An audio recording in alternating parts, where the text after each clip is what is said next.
5 years ago, during COVID, I put together videos of my whole attack offense. No one had anything better to do but to be in the house. So put together all the videos of how our attack offense, what it was, why we did it. And what I'm going to go do now is I'm going to go back through and I'm going to update them one by one. And the first thing is, well, first of all, is who am I?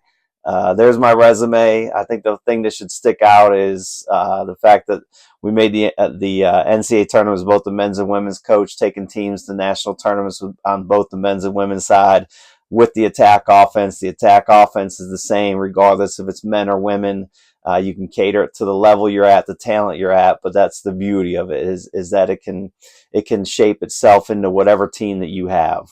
So why the attack offense? So why did I create the attack offense? Well, I'd always played fast as a player in high school and in college. I had coached fast as a high school coach. I wanted to be fast and score a lot of points. And then I got to college and I coached with an incredible coach, Hall of Fame coach, known for their defense, and won a lot of freaking games. And so I tried to morph myself into that. Like if they were successful, I wanted to be successful too. And so I figured I had to do it how they did it. That's how you were successful at the college level. And then I got my first head coaching job. And I inherited a team with a post player who's player of the year, candidate, ended up being player of the year for us. And again, with a post player, we played slower. We focused on defense, half court as much as possible. But at the end of the day, it just wasn't me.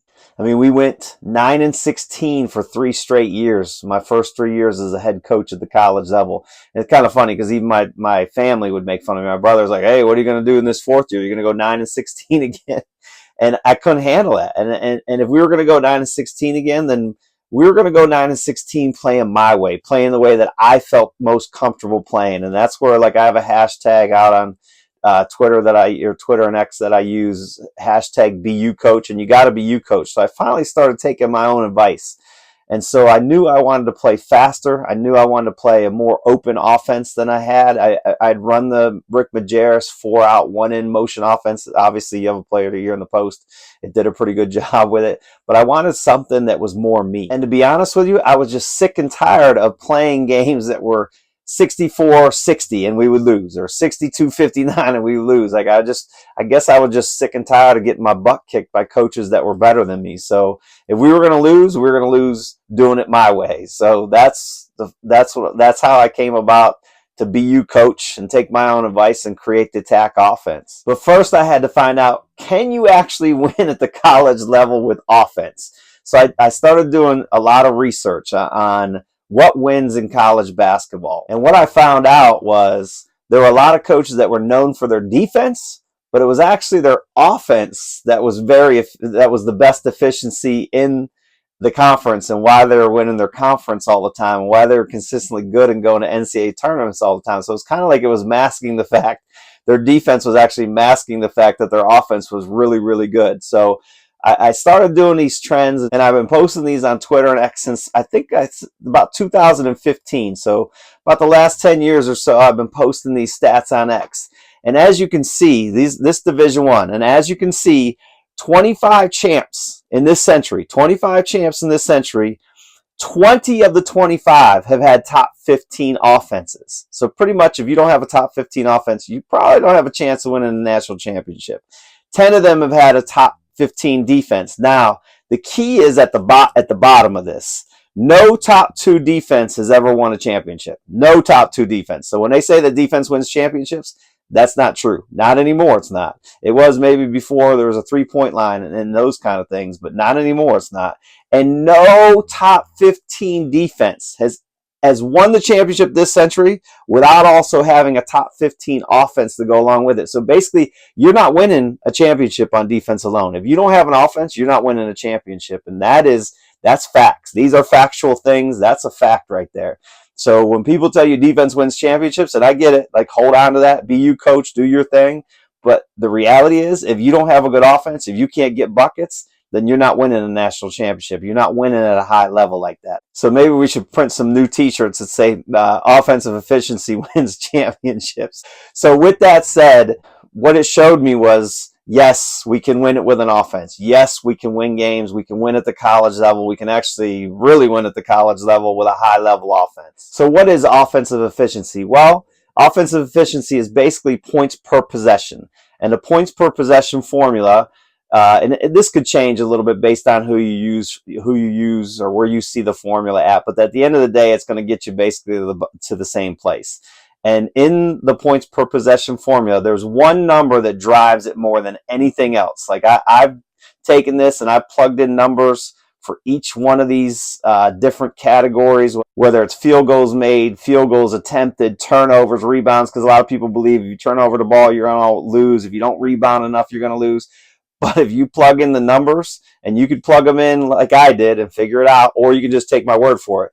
The number one thing that drives this points per possession is making shots. If you're not making shots, you're not winning games. You're not winning championships for sure. So you got to find a way to make shots. And what I'll tell you about these numbers are, so if you're above a 1.0 points per possession, you're a really good team. You're a solid team. You're always in the mix. 1.10 is normally going to win you a conference championship, a section championship at the college level. Might be only 1.0 at the high school level, but for sure at the college level, you're talking 1.10 or above to win a college conference championship. And then if you want to be in the mix for the big dogs for at the end of the year, then you're talking you want to be as close to 1.20 as possible. In the last couple of years, actually, the national champion has been over that.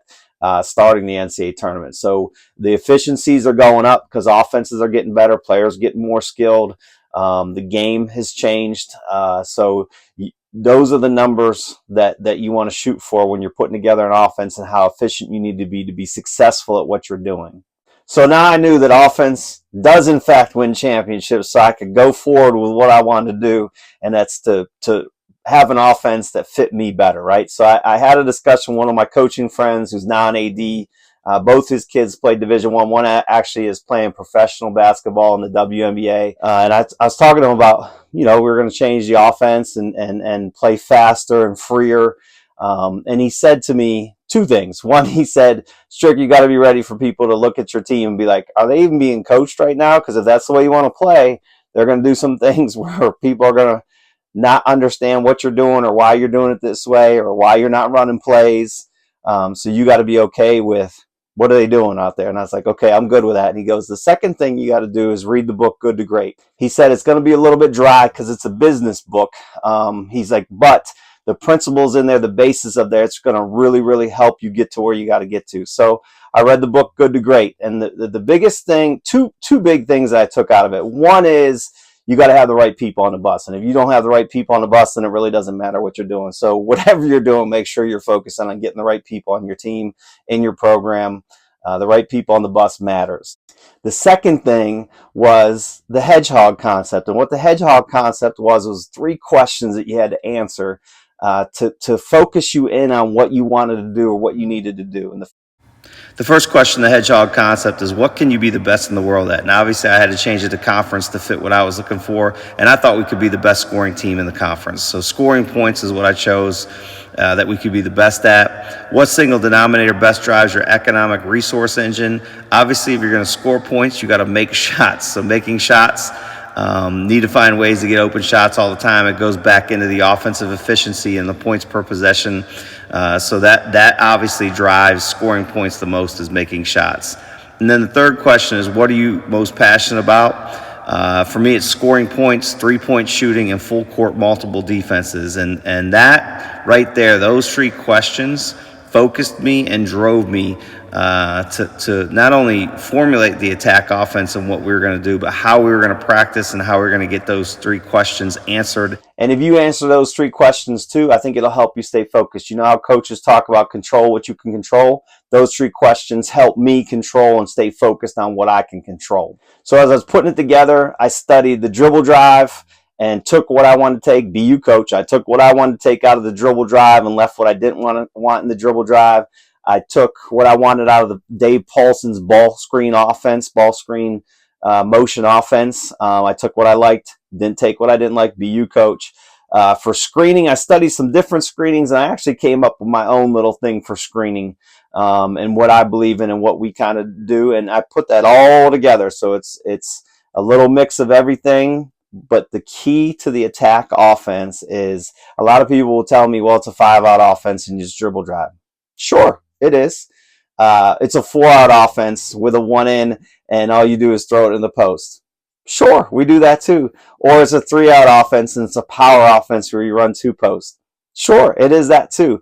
The beauty of the attack offense is you as a player can be who you are inside of what we do, because the offense morphs around whatever your talent is, whatever you're good at, whatever you feel comfortable in. It doesn't make you do things that you don't want to do. What it does is it takes the best of you and it makes it the best of us as we do that. And that's why, like, recruiting was easy when I would tell people that, or tell recruits that you could be who you are inside of what we do, because that's the truth. I would get asked that question all the time, and a lot of people will tell you a lot of different things about my offense. Like, well, it's focused on 3-point shooting. Okay, we do shoot threes and we make threes, but 2 of my players of the year were post players. So how does that happen? It's because it all works together. So we've had all conference guards, all conference post players, all that stuff out of the attack offense. The attack offense can be anything that you want it to be.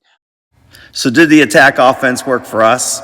I'd say, looking at that resume, it worked pretty well for us. So for 6 years, we ran a 4 on the men's side, 2 on the women's side, made national tournaments for both of them, made the conference semifinals 4 of those 6 years. I had never done it before as a coach before that. We finished top 3 in the conference in scoring 5 of those 6 years. For 2 years in a row, we never lost a home conference game. We set school records in points, assists, 3-point field goals made, 3-point field goal percentage, and free throw percentage. We have multiple players of the year, all conference selections, all Americans, and we had 7,000 point scores. So I would say that the change to the attack offense definitely worked in our favor. So until the next video where I show you how we start the attack offense with our spacing and our transition, keep attacking.